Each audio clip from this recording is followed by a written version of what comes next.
Посвящается Дню Победы. Наталья Майданик. Почему, дедуля, у тебя слеза? Читает Аюр Батуев.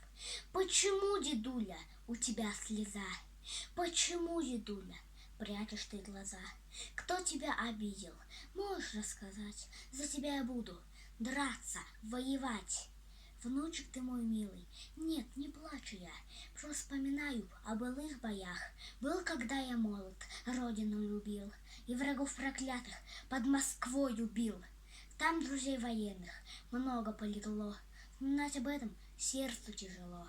И победу в мае встретили не все, там лежать остались в утренней росе.